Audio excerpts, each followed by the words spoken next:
Hello everybody, welcome to Falcon computer academy. मैं हूं केवल विजय और मैं आज आपको कोरोडा X6 में पढ़ाने जा रहा हूं लेक्चर नंबर 46। आज हम बात करेंगे कि हमने एक पेंसिल किस तरह से डिज़ाइन करनी है कोरलड्रा में। लेक्चर स्टार्ट करने से पहले आप हमारा चैनल सब्सक्राइब कर लें और बेल के आइकन पर क्लिक करें ताकि मेरी आने वाली जितनी भी वीडियोज़ हैं उनकी नोटिफिकेशन आप तक बआसानी पहुँच सके। स्टार्ट करते हैं आज का लेक्चर। सबसे पहले आपने रेक्टेंगल पे क्लिक करना है और उसके बाद यहाँ पे आपने एक रेक्टेंगल क्रिएट करना है वर्टिकल शेप में। उसके बाद कीबोर्ड से F2 प्रेस करें और जूम इन करें।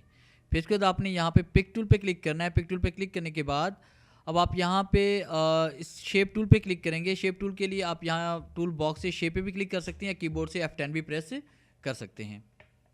तो फिलहाल हम यहाँ पे शेप पे क्लिक करते हैं। शेप पे क्लिक करने के बाद आपने इस शेप पे क्लिक करना है। कंट्रोल प्रेस करके आपने इसको इस तरह से राउंड शक्ल में ले आएंगे और फिर उसके बाद आपने यहाँ पे कोई भी कलर इसमें देना है। जैसे हम यहाँ पे कलर इसका फिल कर रहे हैं, जैसे मैंने यहाँ पे ये ऑरेंज कलर ले लिया और राइट क्लिक करके आप इसकी आउटलाइन यहाँ से रिमूव कर लें। फिर कंट्रोल के साथ राइट क्लिक करें, कंट्रोल प्रेस करते हुए राइट क्लिक करके आपने इसकी एक कॉपी क्रिएट करनी है।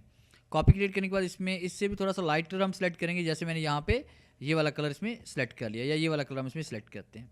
फिर कंट्रोल प्रेस करते हैं, राइट क्लिक करके आपने इसकी एक और कॉपी क्रिएट करनी है और इसके अंदर आपने ये वाला लाइट कलर सेलेक्ट करना है और F2 प्रेस करें, जूम इन करें। उसके बाद आपने देखिए यहाँ पे हमारे पास गैप नज़र आ रहा है। गैप को रिमूव करने के लिए आपने राइट एरो का यूज़ करना है।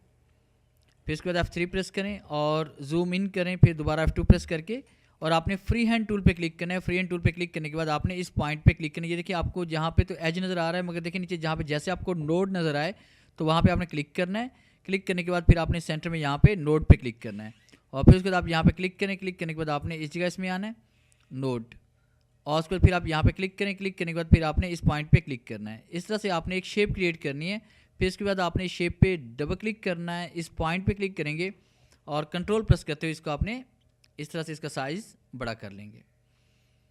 साइज़ बढ़ाने के बाद आपने F4 प्रेस करना है ताकि आप मुकम्मल शेप को आप देख सकें।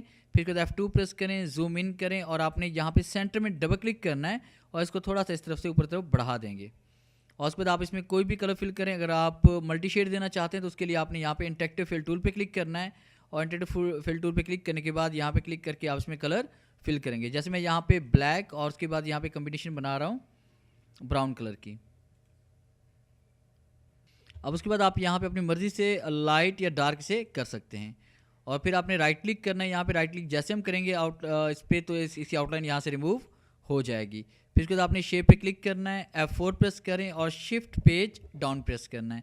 शिफ्ट पेज डाउन प्रेस करने के बाद आपने F2 प्रेस करना है, जूम इन करेंगे और उसके बाद आपने यहाँ पे एक रेक्टेंगल क्रिएट करना है। अब देखिए यहाँ पे हम इतना रेक्टेंगल क्रिएट करने जा रहे हैं ताकि हम ऊपर वाली जो ये हमारे पास जो निब है हमारे पास, हम इसको अलग कर सकें। तो इसके लिए आपने इसमें कोई कलर फिल करना है। कलर फिल करने के बाद आपने शिफ्ट के साथ फिर नीचे वाली शेप पे आप क्लिक करोगे और उसके बाद आपने यहाँ पे ट्रिम पे क्लिक करना है। जैसे हम ट्रिम पे क्लिक करेंगे तो ये हिस्सा आपका यहाँ पे अलग हो जाएगा।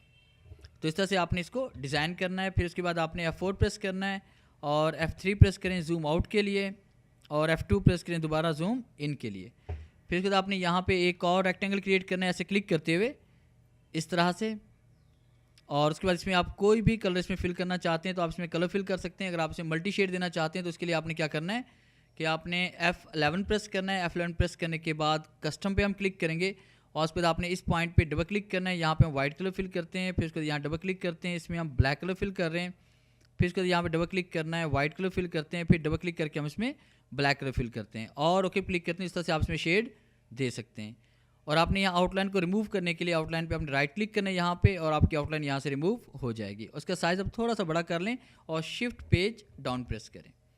फिर इसके बाद आप यहाँ पे क्लिक करें। क्लिक करने के बाद आपने थोड़ा से ऊपर लेके जाएंगे और राइट क्लिक करके आपने इसकी एक और कॉपी क्रिएट करनी है। जैसे हम राइट क्लिक करेंगे तो इसकी एक और कॉपी क्रिएट हो जाएगी और उसमें आप कोई भी कलर फिल करें। जैसे मैं यहाँ पे कलर फिल कर रहा हूँ, पर्पल कलर इसमें कर लेते हैं या उसके बाद इसमें हम कर लेते हैं ये ऑरेंज कलर और उसके बाद शिफ्ट पेज डाउन कर लें।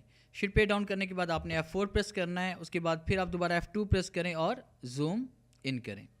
कलर आप कोई भी इसमें सेलेक्ट कर सकते हैं, जैसे हम ये वाला कलर इसमें दे रहे हैं।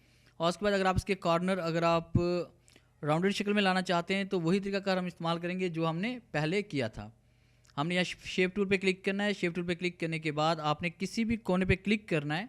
कंट्रोल प्रेस करने के बाद आपने इसको इस तरह से चेंज करना है। अब देखिए ये हमारे पास ऊपर आपको साइज़ नज़र आ रहा है। ये 0.25 मैंने यहाँ पे 0.25 मैंने से मैंने अपना राउंड किया है।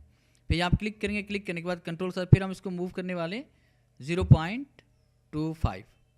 F4 प्रेस करें तो इस तरह से आपके पास एक पेंसिल क्रिएट हो जाएगी। और अगर आप यहाँ पे इस निब का कलर आप चेंज करना चाहते हैं तो या तो आप राइट क्लिक करेंगे, राइट क्लिक करने के बाद आपने ब्रेक आप पार्ट पे क्लिक करेंगे या कीबोर्ड से कंट्रोल के प्रेस करेंगे। जैसे हम कंट्रोल के प्रेस करेंगे तो ये देखिए हमारे पास दोनों ये ऑब्जेक्ट अलग अलग से हो चुके हैं। हम यहाँ पे क्लिक करते हैं, क्लिक करने के बाद इसमें हम कोई भी कलर फिल कर लेते हैं, जैसे मैंने इसे ब्लैक कलर कर दिया। F4 प्रेस करते हैं, F4 प्रेस करने के बाद आपने F2 प्रेस करना है जूम इन के लिए। फिर उसके बाद आपने इसको चेंज करना है, बल्कि आप तमाम ऑब्जेक्ट्स को आप सेलेक्ट करें और कीबोर्ड से कंट्रोल G का बटन प्रेस करें ताकि ये ग्रुप हो जाए तमाम ऑब्जेक्ट्स और हम इसको इजीली मूव कर सकें। और इसके अंदर आपको राइटिंग कर देना चाहते हैं तो उसके लिए आपने दोबारा यहाँ पे क्लिक करना है। क्लिक करने के बाद ये हमारे पास में आ रहा है सेंटर पॉइंट। आप सेंटर पॉइंट को उठाएं और यहाँ पे इसको एडजस्ट कर दें नोट के ऊपर। और फिर इसको आप किसी भी शक्ल में देखिए हम किसी भी तरफ मूव करेंगे तो ये मूव भी हो रहा है हमारे पास, जैसे मैंने यहाँ पे इसको मूव किया। और उसके बाद अगर आप इसमें कोई भी राइटिंग वगैरह अगर इसमें लिखना चाहते हैं तो राइटिंग भी आप यहाँ पे लिख सकते हैं। जैसे कि मैंने यहाँ पे क्लिक किया, क्लिक करने के बाद पेज पे क्लिक करते हैं, उसमें कोई भी टेक्स्ट टाइप करते हैं। जैसे मैंने टाइप कर लिया फाल्कन। फाल्कन टाइप करने के बाद इसे आप कोई भी फाउंड दें जो राइटिंग स्टाइल का हमारे पास, जैसे ये स्टाइल हमारे पास है एक, और यहाँ पे क्लिक करके ये देखें इस तरह से हमने इसको जोड़ देना है। ये F2 प्रेस करते हैं, जूम इन करते हैं और इसको इस तरह से आपने एडजस्ट करना है। इसका फाउंड कलर चेंज करना चाहते हैं तो राइट क्लिक करें इसके ऊपर, राइट एंड लेफ्ट क्लिक बल्कि दोनों करें ताकि इसकी आउटलाइन भी यहाँ से चेंज हो जाए। तो ये था हमारा आज का लेक्चर जिसमें मैंने आपको पढ़ाया कि हमने एक पेंसिल किस तरह से क्रिएट करनी है। अगर आपको हमारी ये वीडियो अच्छी लगी हो तो काइंडली से लाइक करें, शेयर करें, कमेंट्स ज़रूर दें। थैंक्स।